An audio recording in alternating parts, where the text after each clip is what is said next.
Well, I am not sure that I would have predicted the day we'd be talking about, of all games, Fortnite being in trouble. But here we are. Hello, everyone, and welcome back to the channel. As always, I am Jonathan, your host here at QuickBird Gaming, and I appreciate you tuning in for this next episode of QuickBird News, where we cover all the gaming news fit to cover from the past week. This episode is going to cover March 22nd to March 28th. It's been a little bit of a slower week in gaming, though there have been a few big stories. We have some console news, some price increases to the PS5 that aren't going over very well, some changes to Nintendo's Switch 2 production. We've got some news about Marathon and Crimson Desert games, which appear to be going in opposite directions, and a few other things to touch on. As always, each story is time-stamped in the description box down below, so feel free to jump down and look for a story that interests you and skip ahead to it. Now, before we get to all that, though, we are going to talk about the elephant in the room, and that is what is going on over at Epic Games. So let's get into it. Okay, I'm going to start with this PC Gamer article from Tuesday the 24th. I read a lot of articles about this situation. This one kind of summarized the facts the best. So it says, Epic Games lays off more than 1,000 employees. We're spending significantly more than we're making. CEO Tim Sweeney says, comparable cuts for the same reason happened in 2023. Okay, and it says Epic Games laid off more than 1,000 employees. Okay, blah, blah, blah. It's basically what I just said. It's making as a result of an ongoing slump in Fortnite engagement that began in 2025. We'll come back to that in just a second, which has necessitated major cuts to keep the company funded. He also tries to basically blame consoles and some other console sales and some other things. He references Epic's ongoing struggles with Apple and their long battle with Google. And come down here and says, basically, we got to build better Fortnite experience to make this better, and so on and so forth. Here's kind of the key to me. The layoffs came just 2 years after Epic laid off more than 800 employees that occurred in September of 2023 for essentially the same reason. So this was only 2.5 years ago. We've been spending way more money than we earned, Sweeney said at the time. Now, this also follows just 2 weeks after Epic raised the price of Fortnite V-Bucks, saying the cost, of running Fortnite has gone up a lot. If you're unfamiliar with V-Bucks, they're the in-game currency for Fortnite, the kind of things you use to buy cosmetics and the like. What happened was Epic didn't change the cost of their bundles. They just lowered the amount of V-Bucks that were in them. In fact, I think the baseline bundle, the lowest level one, is $9, and it used to have 1,000 V-Bucks in it. Now it only has 800. They made similar changes to all their bundles, and some other things that used to award V-Bucks have also been reduced. So they're overall looking to generate more revenue there. Now, this was actually the most salient point of this article to me.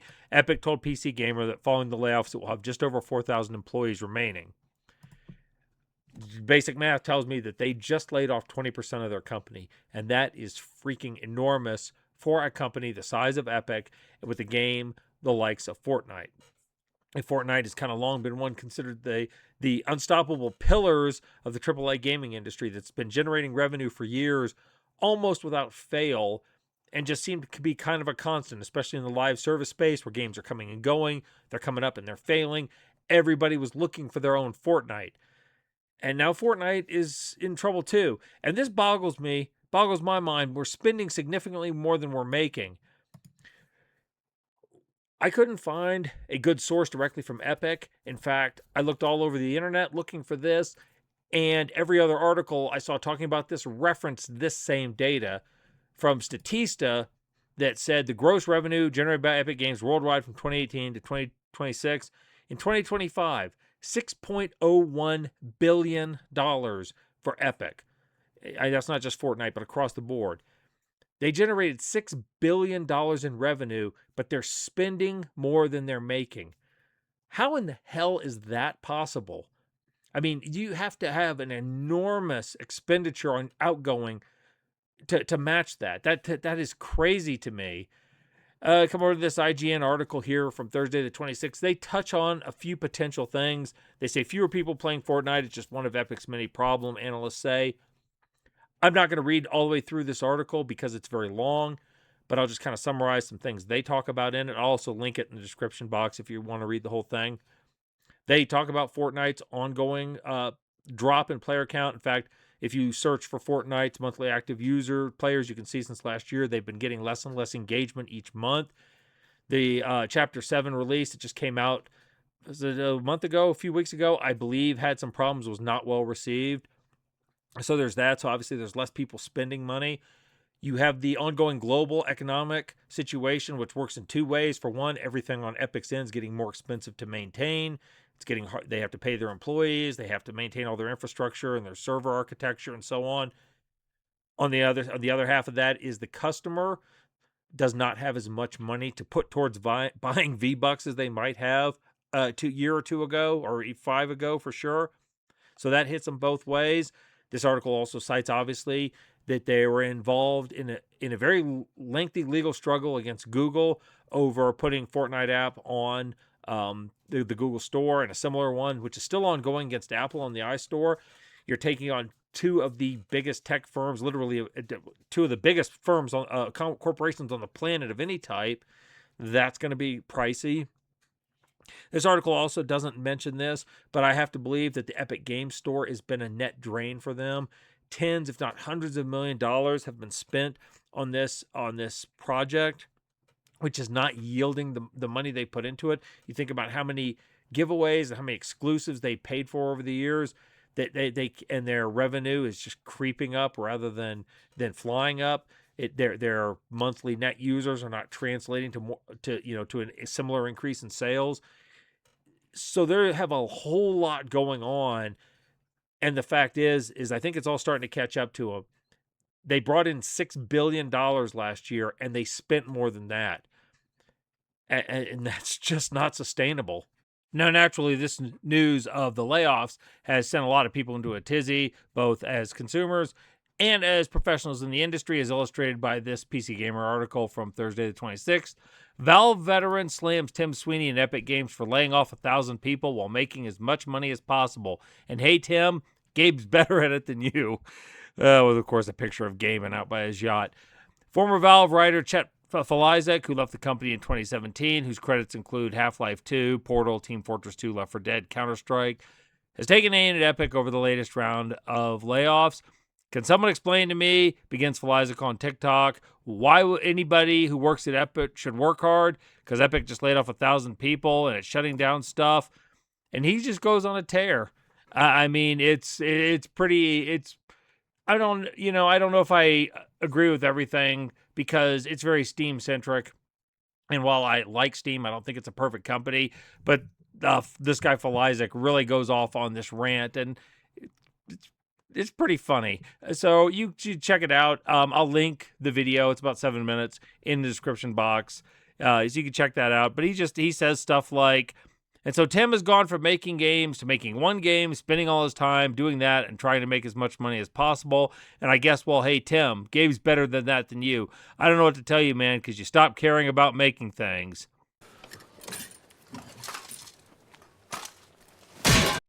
Yeah, that one looked like it hurt. And he just kind of goes on and on about this, about why would you care? Why would you think that your hard work is going to be rewarded? Why would I do that, work hard at Epic if I think they're just going to treat me like that and have layoffs and act the same way as EA? Like, hey, great job. We made Battlefield 6. We dethroned Call of Duty. Here's a pink slip. Again, ouch. So this whole thing has really, like I said, has just set everybody off. And I think it's going to be interesting to watch how Epic and Fortnite unfold with this going forward. But now you know, and you can follow along with me. Okay, now we're going to talk about a couple actual games other than Fortnite, I guess. Let's start with this Video Games Chronicle article from Friday the 27th. As Crimson Desert nears 5 million sales, Pearl Abyss CEO says it's looking into a Switch 2 port. I mostly bring this up for the first half of this headline. As we scroll down into this article, they said the CEO had noted that the game has set a domestic record, selling 2 million copies worldwide in its first day, 3 million in its first 4 days, and the company would soon be informing shareholders when it passes the 5 million player milestone, hinting that they are getting close to that. As of the recording of this video on Saturday night on the 28th, they have not announced that, but apparently they're getting close, and I wouldn't be surprised. This has been interesting watching this game, how it kind of came out to an uneven start, but has quickly buckled down. They've patched out some of the problems, and people generally have been receptive to the quick improvements they've made. And I'm sorry, I keep rubbing my nose. Allergies are still killing me this time of year. The itch is insane. So this game is going very well right now. And if I flip over to SteamDB just to try and take a look at the numbers, you see here, we scroll down and look. It's at 175,000 players right now, but what's important to note is that 24-hour peak, it's only 4,000 players off its all-time peak. They hit its weekend and surged back up, and that's a sign of a healthy game. When you see a game that, it starts to tail, it lowers down during the week, but especially when the game is not that old, when it hits a peak during the weekend, you see that many more players engaging with it. That's a sign of a good engaged player base. Those weekend peaks when the game is young, and I think that's good. And you look at the overall here, and yeah, it had a big first couple of days, hit its overall peak last weekend, but right there again this weekend. The reviews have come up here, and it says right now it's at 83% among English language viewers, and very positive. If one of these days I'm actually going to log in online, and so I don't have to see just the English language up top here. It's 79% overall across all languages, and 58,000 reviews, and it's at 79% overall. So right now the reception of this game has been really positive. I've seen a lot of negative about it, but I would say overall, if 4 out of 5 players are giving it a thumbs up, it's probably doing pretty good. It's not a game I've been able to play yet. Right now I don't have the bandwidth to absorb a game that's going to take 200 hours to play the whole thing. I don't get that much gaming time in general, so I'm just kind of putting this one on the back burner. It's one I hope to get to later. But I have to say that overall, people are really enjoying it, and I'm glad for the Pearl Abyss's success. I'm glad players are finding a game that they really like. And if some people don't like it, that's okay. It's not, not their thing. It doesn't have to be for everybody. But this game apparently is for a lot of people. All right, now I want to talk about a game that I think is kind of going the other direction, I'm afraid. And that is Marathon. I'm citing this Games Radar article from Tuesday the 24th. Marathon sold just 1.2 million copies. Analyst estimates it hasn't exactly made the splash Sony and Bungie wanted. Analyst Reese Elliott of Alina Analytics estimates that Marathon sold 1.2 million copies across PC and console, with the majority of those on Steam. Caveat, Alina Analytics is doing a market-based estimate. These are not hard numbers. Neither Sony nor Bungie have released hard numbers, but this is what we have at the moment, so this is kind of what we're going with. In a post to X Twitter, Elliott reckons Marathon hasn't made the splash they wanted. Okay, a little under 70% has come to Steam, the rest on the consoles, which is unusual for what is technically a first-party title owned by Sony. Okay, Elliott tackles why Marathon hasn't hit the same stratosphere as Arc Raiders, which reached 12 million players last year. He says, my answer, players understand the Arc Raiders loop within 30 minutes, while Marathon's UI acts as a massive filter, chewing up newcomers and spitting them out before they can experience the depth of the gameplay. While I see a lot of people citing the UI as a problem, I don't think that's it. I think that's a little bit of a cop-out. This next paragraph actually I think is more applicable. On top of the UI and Marathon's development issues, I'd also like to point out general approachability. Marathon is, quite intentionally, a hostile and intense experience. It might be the most intimidating game I've ever played, especially solo. Arc Raiders helped grow the extraction space by making it more welcome, giving it a PvE story generator. While Marathon embraces cutthroat aggression and leans into lose-it-all PvP, you have to love the pain. The big problem with that approach, and I think that's probably true, but the big problem with that approach is that it just is naturally going to slim down the players that this game appeals to, if that's the case. There just aren't going to be as many players that are into that kind of competitive environment. There just aren't. The sweats, as they call them, the sweaty players, they're just not going to be as many people that are into that. And they talk a little bit more about concurrent player counts and so on. They say, for most games, these would be incredible numbers. For Bungie's only non-Destiny release in over a decade, developed by a team based in the costly Bellevue, Washington area, which reached hundreds of developers over more than 4 or 5 years, Released at a time when Destiny 2 itself is facing sort of the player dip that Bungie wants to find as game threatening, these numbers look less than incredible. And I think that's kind of the rub. I've never been somebody who stood up here and said that a marathon was a failure instantly. I said it had a 50-50 chance of succeeding before it came out, where I pretty much was, knew that High Guard wasn't going to make it. This game, I always thought had a chance, and it has not been an instant failure. The question has always been, is it enough of a success for Bungie and for Sony? It's kind of like the equivalent I draw is Assassin's Creed Shadows, which Ubisoft came forward at some point and said that the game had made a profit for them. They considered it profitable. I think they said they considered it profitable. But was it enough of a profit to make up for everything? Clearly the answer was no, because Ubisoft had to sell it sold to Tencent to survive in any form. And that's where I think we're going to end up here, is that, is Marathon going to be enough? They've sold 1.2 million copies at $40 a piece. Assuming the ones, let's just say that's, what does that add up to?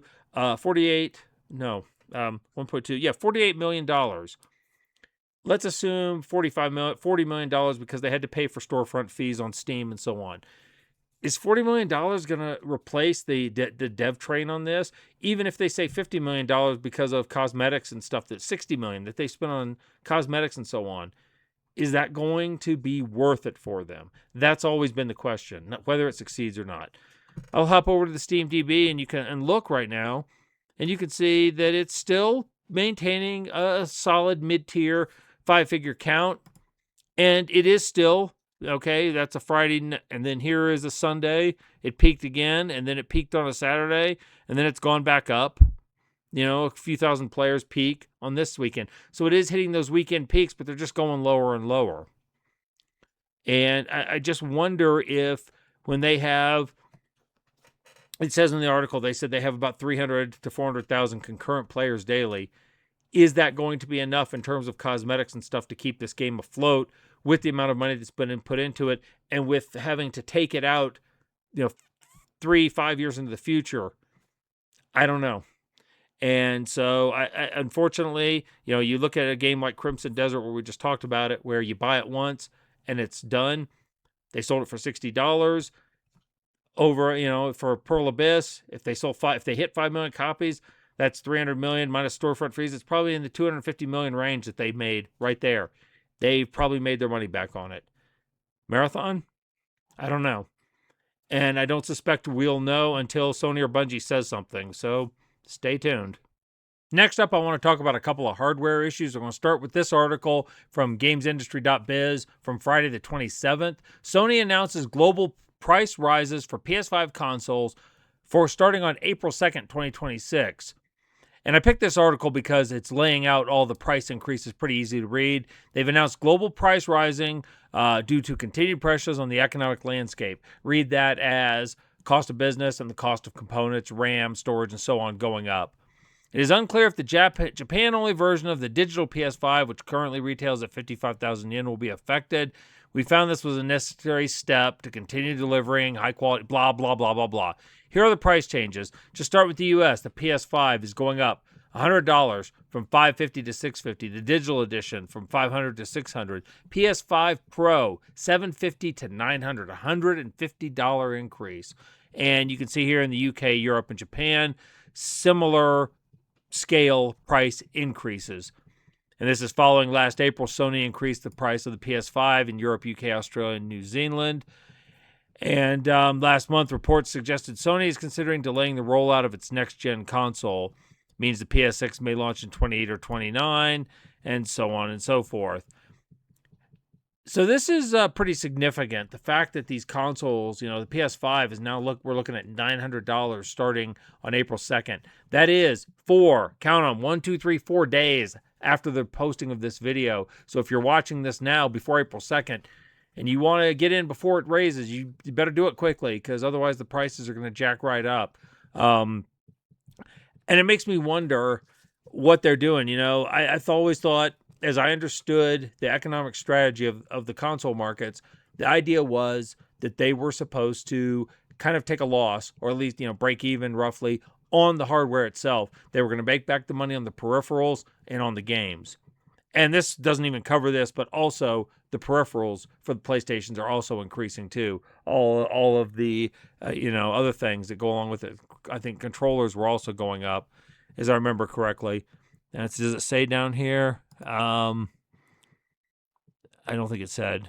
Okay, maybe I don't have that right. Maybe the peripherals aren't going up, but I thought I had heard that. So okay, maybe not. But anyway, these prices are all jacking up now. At the same time, like I've covered in recent weeks, Sony has pulled back from putting its stuff on PC, and they're going to start trying to do exclusives. And I have to kind of kick back in my chair, and I said, if you're telling me that in order to play Ghost of Yotai and Astrobot, I have to spend $900 on a PS5 Pro, you're not going to get many takers for that.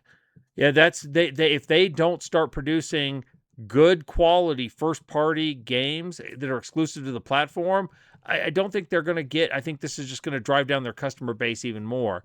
Now, what I'm afraid they're banking on is that more people are going to run out and buy a PlayStation when GTA 6 releases, because it's going to be console exclusive for the first year on PlayStation and Xbox. And Xbox is suffering their own problems. But boy, that's a lot to bank on, and I just don't know if it's going to work out the way they think it is. Because, like I've said repeatedly, times are tough. People don't have that kind of money. So, I don't know. This is what PlayStation is doing, but it seems like not a surefire step. Another one, not a surefire step for Sony. And to follow on that story from Sony, I want to look at this article about Nintendo. This is from Games Radar from the Tuesday the 24th. Nintendo is reportedly cutting Switch 2 console production by a third after not hitting expected sales over the holidays. Reports are coming in that Nintendo's cutting Switch 2 console production by 1/3. Okay? They said they had a fantastic launch and things were going great, but despite that, PS5 outsold the Switch 2 by about 1 million consoles in the last 3 months of 2025, and a weaker holiday season has caused Nintendo to rethink its current production plans. According to Bloomberg, they're reportedly cutting back from planned 6 million to 4 million consoles. And it says the console's reduced output is set to continue in April despite the success of the Nintendo Switch 2 exclusive Pokemon Pokopia, which was a big hit, with its release causing a slight surge in the company's share price. Now see, here you have Nintendo not doing what Sony's doing, which I think is reading the handwriting on the wall and saying, we could have a problem with consoles, and so we're not going to make as many. PlayStation is jacking up their price. Nintendo's cutting back their production. Given the economic conditions out there, I'll let you draw your own conclusions about which you think is going to be the more successful strategy. But I guess we'll see. In any event, Nintendo is cutting back despite the fact that their games are completely exclusive, unlike PlayStation or Xbox. And they're selling quite well, especially with proven franchises like Pokemon. Even so, they're selling less consoles. And I think that's ultimately going to mean something. 2026 is going to be a wild year, I think. Every time I see Randy Pitchford at Gearbox do anything, I'm reminded of Abraham Lincoln during the U.S. Civil War when one of the Union generals committed a major blunder. Lincoln remarked, and I quote, that he had snatched defeat from the jaws of victory. In other words, he had a surefire thing going and still managed to screw it up. And I'm going to cite this PC Games In article. This is actually from today, Saturday the 28th of March. Borderlands 4 Mad LA expansion plummets into the red as players reject the price tag. And the first part of this article talks a little bit about this game, about the DLC that's added onto it. And it gets down here. However, even the Steam reviews that praise elements of the new story or Cash, the new character, say its price is too high. Don't get me wrong, this DLC is a blast, but $30 for a DLC you can finish in an afternoon, it's a small story pack. Only 33% of players who submitted a review gave it a thumbs up. On top of that, the relatively low response count several days after launch suggests that many are not even biting in the first place. The guy reading the article says, I can understand the concern. Look elsewhere, and $30 gets you the entirety of the first game and its add-ons. For $40, you can get the full Borderlands 2 collection. Awesome game, by the way, including all of the expansions. Or you could buy Silksong, Slay the Spire 2, or Mugenics, each of which promises 100 hours of entertainment or more. So I said, okay, well, let me go look. Let me go see here. How long does it take to complete the Borderlands 4, if I could type, DLC?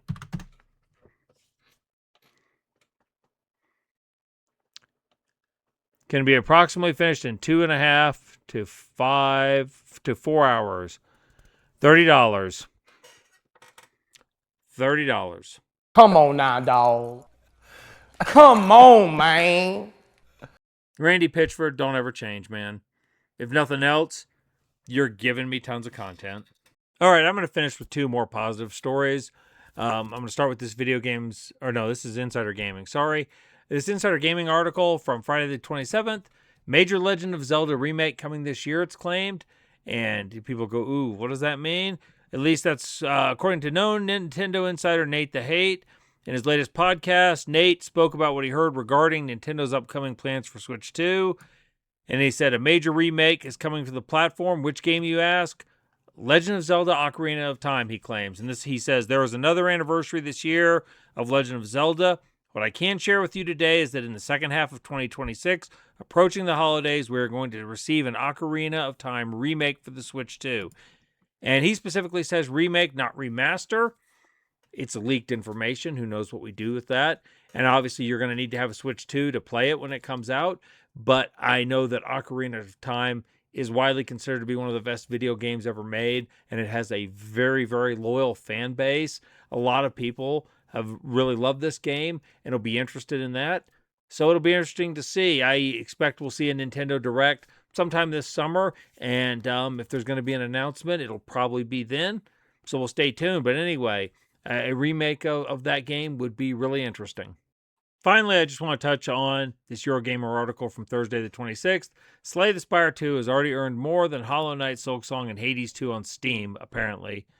Alina Analytics estimates that Slay the Spire 2 sold 4.6 million copies on Steam in 2 weeks, earning more than $92 million in revenue.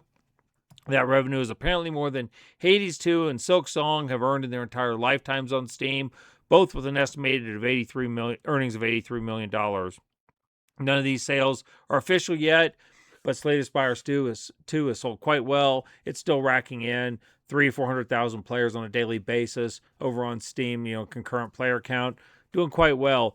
And to me, this is just yet another example of, as much as the AAA industry is foundering and floundering, collapsing, capsizing, and thrashing around, the future looks bright in the indie game space. And I'm glad we're here to see it.